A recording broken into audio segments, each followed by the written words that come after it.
Hey guys, अस्सलाम वालेकुम। You are watching Front Foot Podcast and I'm your host खुशबू अफजार। नाज़रीन हमारे आज के पॉडकास्ट के गेस्ट हैं फैसल चौधरी जो कि इमरान खान साहब के वकील हैं।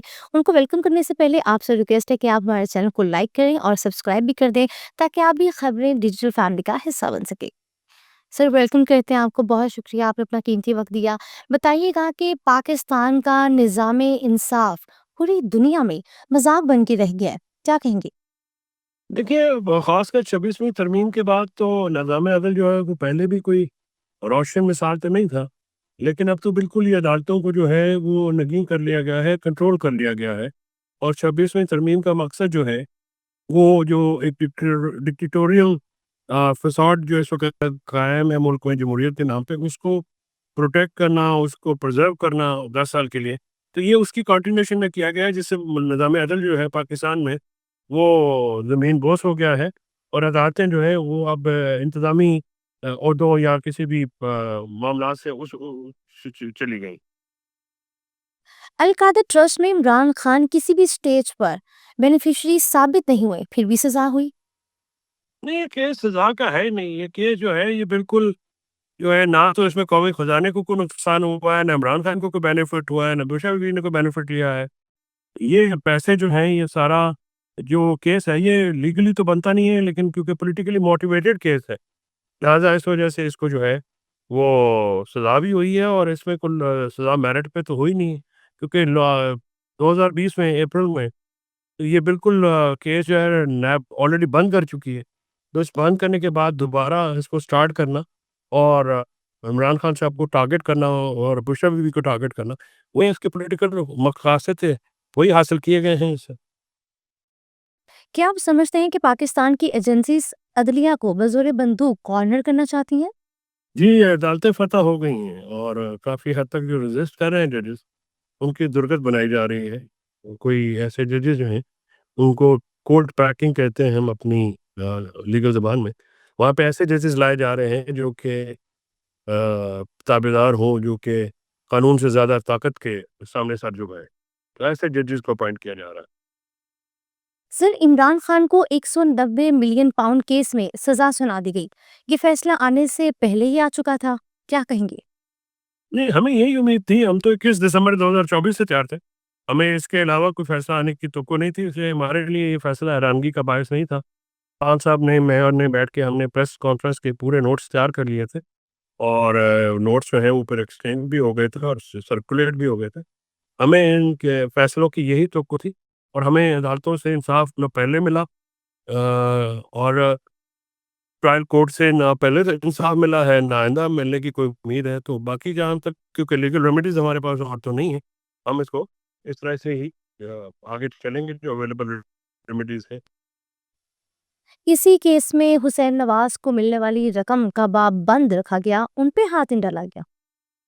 देखिए, मिलिट्री ये जो पार्टनरशिप वाली बात है, ये तो मुझे इल्म नहीं है। आपको इल्म होगा तो आपने सवाल पूछा है, उसके फैक्ट्स अगर आपके पास हो तो ज़रूर शेयर कीजिएगा।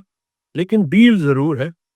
उस मिलिट्री एस्टेब्लिशमेंट जनरल बाजवा ने जो है वो इस चीज़ को इग्नोर किया। असल सवाल तो मियाँ नवाज़ ने बताए कि 9 अरब रुपए की प्रॉपर्टी 18 अरब रुपए क्यों बेची गई? ज़ाहिर है वो वज़ीर-ए-आज़म थे उस वक़्त जब ये प्रॉपर्टी का लेन-देन हुआ। वन हाइड पार्क और उनके साहबजादे हसन नवाज़ साहब इसमें मुलव्वस हैं। तो क्या कोई डील थी या क्यों इतने पैसे जो हैं वो डबल पैसे जिनकी वज़ह से ये एमसीए ने तहकीकात का आगाज़ किया और फिर वो अकाउंट्स फ्रीज़ हुए और बाद में मलिक रियाज साहब के साथ उन्होंने एक मुआहदा करके वो अकाउंट डीफ्रीज़ करके पैसे मलिक साहब को दे दिए। तो ये तहकीकात तलब मामला है और क्योंकि जब तहकीकात का आगाज़ हुआ तो मेरी इत्तला के मुताबिक ये डील रिवोक कर दी गई थी और जो है वो फिर पैसे जो हैं वो वापस हो गए मलिक साहब को। तो इस वजह से ये डील आगे नहीं चली। बहरहाल तो इसमें बहुत पानी का जो है वो नज़र तो आता है, हाथ तो गंजेशरी फैमिली का हाथ तो नज़र आता है इसमें और उसकी वज़ाहत जो है वो देनी ज़रूरी है। आधी से ज्यादा दुनिया हमसे कट ऑफ होती दिखाई दे रही है, मेरी मुराद इंटरनेट लोड शेडिंग, इस हवाले से आप क्या कहेंगे? जी, डेफ़िनेटली ये तो पीटीआई को क्रश करने के लिए इंटरनेट के ऊपर भी अटैक किया गया है, मीडिया के ऊपर अटैक किया गया है, हर जगह पे अटैक किया गया है और एक जो है फ़िलिस्तीनी माहौल है, रियासती दहशतगर्दी जो है وہ इम्प्लीमेंट की जा रही है, लोगों को गोलियाँ मार के शहीद कर दिया गया, ज़ख्मी कर दिया गया, लोगों को गायब कर दिया गया। तो ये उसी कोशिश का शख़्साना है जिसमें एक पार्टी से सिंबल लिया गया, फिर इलेक्शन हराई गई, फिर फॉर्म 47 की जाली हुकूमत इम्पोज़ की गई। तो ये सारे उसी जो लंदन प्लान है उसका हिस्सा है। क्या जरदारी और मुस्लिम लीग नून पर बनने वाले केसेस झूठे और एजेंसीज के ब्लैकमेलिंग टूल्स तो नहीं?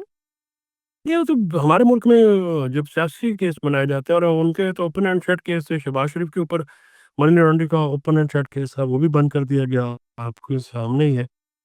तो हाँ, हाँ, एक ताकत डील हो जाती है सियासतदानों की, और जिस तरह से नून लीग जो बिहेव कर रही है, वो तो पूरा उन्होंने स्टेट ऑपरेटर्स ही बिठा दिया है और मुल्क में एक गैर-एलानिया माशाल्लाह अनाउंस किया हुआ है, जिसके वो बेनिफिशियरी हैं, इस तमाम अदम इस्तेहकाम के और जो क्योस है मुल्क में, इसके वो बेनिफिशियरी हैं और वो चाहते हैं कि ये इस तरह प्रोलॉन्ग करे, चाहे मुल्क रहे ना रहे, उनका इक़्तिदार सलामत रहना चाहिए। तो ये उसी मनफ़ी सोच का शख़्साना है। दुनिया मानती है कि इमरान खान बहुत बहादुरी और हौसले के साथ जेल काट रहे हैं। पाकिस्तान में इतनी जुर्रत के साथ तो किसी ने हुकूमत भी नहीं चलाई। तो इसमें कोई दूसरी राय नहीं है कि इमरान खान से बहादुर बेटा माँ किसी माँ ने पैदा किया है। जिस तरह से वो तमाम सोबतों का, मुसीबतों का, मुश्किलों का जिस बहादुरी से वो मुकाबला कर रहे हैं, और मैं आपको बताऊँ उनकी बेगम जो बुशरा बीबी हैं, वो भी बहुत बहादुर खातून है। जिस तरह से उनके मज़ालिम तोड़े गए और इमरान खान का साथ छोड़ने से इनकार कर दिया। दोनों मियाँ-बीवी जैसे कि मज़बूती हैं, कमज़ोरी नहीं बने। तो इसमें तो कोई शक की बात नहीं है कि इमरान खान साहब की जो बहादुरी है, जो औलुल अज़मी है, जो उनकी एक मज़बूत कैरेक्टर है, वो तो बिल्कुल दुनिया में ज़माने में आया हो चुका है कि इमरान खान से तगड़ा आदमी पाकिस्तान की तारीख़ में नहीं पैदा हुआ, और वो एक अ, मर्द आहन हैं। वो एक बिल्कुल फ़ौलादी असाब के मालिक हैं, जिनको इन तमाम मुश्किलात के बावजूद जो है, ना तो उनकी प्लेट है, ना वो डील की तमील माँग रहे हैं। तो इमरान खान साहब ने ये चीज़ें तो एस्टेब्लिश कर दी हैं और इस पे कोई दूसरी राय नहीं है। आप फवाद चौधरी के भाई हैं। फवाद चौधरी की सबसे मुतल्लिक़ मैं किसी सवाल का ना जवाब, ना मैं सवाल लेता हूँ, ना देता हूँ। अब आगे कोई और बात है तो इश्यूज़ पे कर लीजिए। पर्सनल सवालात का मैं जवाब नहीं देता। आपकी कप्तान के साथ बराह रास्त मुलाकात है। आपने जब फवाद चौधरी की पीटीआई में दोबारा वापसी के हवाले से उनसे बात की, तो उनका क्या रद्द-ए-अमल सामने आया?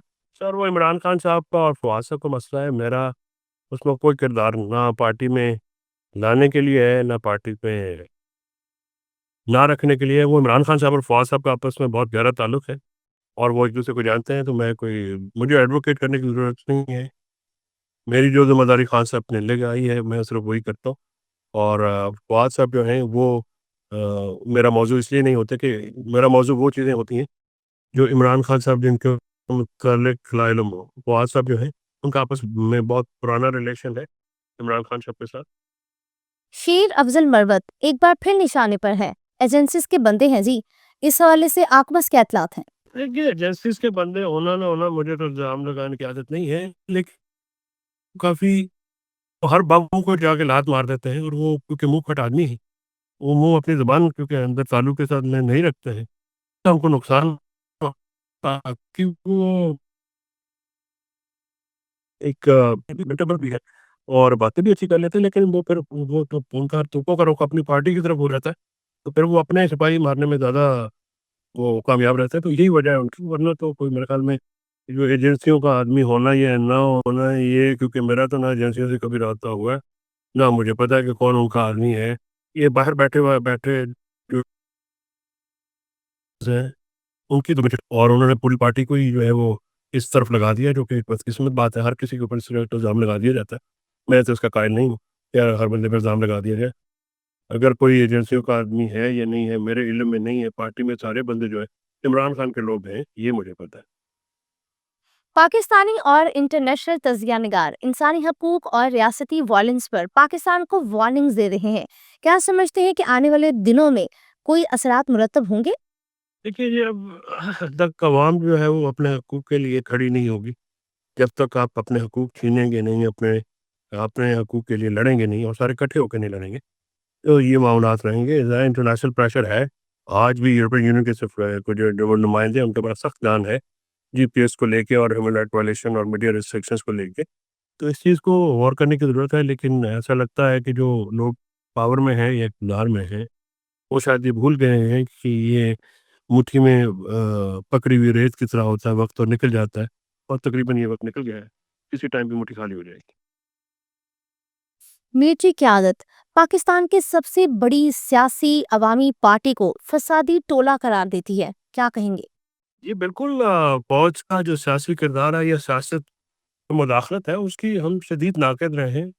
فوج کا جو سیکورٹی کا کردار ہے ہم اس کو کرتے ہیں کہ ظاہر ہے وہ سیکورٹی کی حد تک فوجی مقصد کے لیے ہے، لیکن جب وہ سیاسی کردار ادا کرنا شروع ہو جاتے ہیں تو وہ قابل اعتراض ہے. اور بالکل آپ کی وہ وزن ہے کہ اگر ان کی آئی ایس پی آر جو ہے وہ سیاسی باتیں کرے گی تو پھر سیاسی باتوں کا جواب بھی آئے گا، اور بالکل دبنگ انداز سے آئے گا، اسی طریقے سے آئے گا جیسے وہ کریں گے. اگر وہ پی ٹی آئی کو انتشاری ٹولہ کہیں گے تو پھر ہم بھی مجبور ہوں گے کہ ہم ان کو ایک ایسے لقبوں سے پکاریں جس سے پھر بعد میں ان کی توہین زیادہ ہوتی ہے. ہر شخص کی، ہر پارٹی کی، ہر لیڈر کی عزت ہے. جو عزت کرے گا چاہے وہ شخص ہو یا ادارہ ہو وہ عزت کروائے گا. اگر کوئی کسی کی عزت نہیں کرے گا یا اس کو سر بازار نیلام کرنے کی کوشش کرے گا تو اس کو رجسٹ کیا جائے گا، اور رجسٹ ہم کرتے ہیں. اور فوج کا یا آئی پی آر کا کوئی کام نہیں ہے کہ سیاسی بیانات دیں یا سیاسی پارٹیوں کے بارے میں کوئی بات کریں. اس پہ بالکل آئین بھی اور قانون بھی پابندی بھی کرتا ہے، اور یہ اخلاقی طور پہ، سیاسی طور پہ بھی مناسب بات نہیں ہے. یہ ہائیبرڈ رجیم کا سلسلہ پاکستان میں کب شروع ہوا تھا؟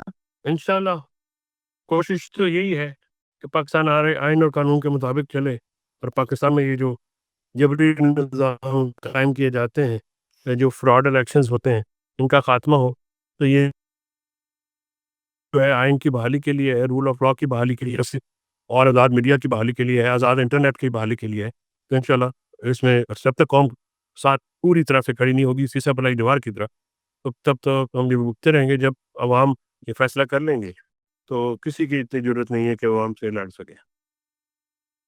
ڈونلڈ ٹرمپ آنے والے دنوں میں کوئی بڑا اقدام اٹھا سکتے ہیں، ایسا ماننا ہے کچھ لوگوں کا، آپ کیا کہتے ہیں؟ دیکھیے جب ہوگا تو دیکھیں گے. ابھی جو ہے ہم تو ایکسپیکٹ جو فیصلے تو ادھر ہی ہونے ہیں نا، پاکستان میں. اور تب اگر وہ کہتے بھی ہوں گے کہ بائیڈن نظامیہ کی طرح وہ جانبدار نہیں ہوں گے ہمارے خلاف، اور وہ غیر جانبدار رول ادا کریں گے، لیکن فیصلے تو بہرحال پاکستان میں ہونے ہیں، پاکستان کی عوام نے کرنے ہیں، پاکستان کے اداروں نے کرنے ہیں. تو ہم چاہتے ہیں کہ ہمارے فیصلے جو ہے پاکستانی آئین اور قانون کے مطابق ہو، بغیر کسی پریشر کے ہوں تو بہت ہی بہتر ہے. کیونکہ یہ ہمارا بطور پاکستانی شہری ہونے کے بنیادی حق ہے، آئینی حق ہے جو ملنا چاہیے. اور اس پہ کسی قسم کا جو اس وقت دباؤ کریٹ کیا گیا ہے وہ دباؤ ہٹنا چاہیے، چاہے وہ عدالتوں پہ ہو، چاہے وہ پروسیکیوشن پہ ہو، چاہے وہ انویسٹیگیٹنگ ایجنسیز کے اوپر ہو.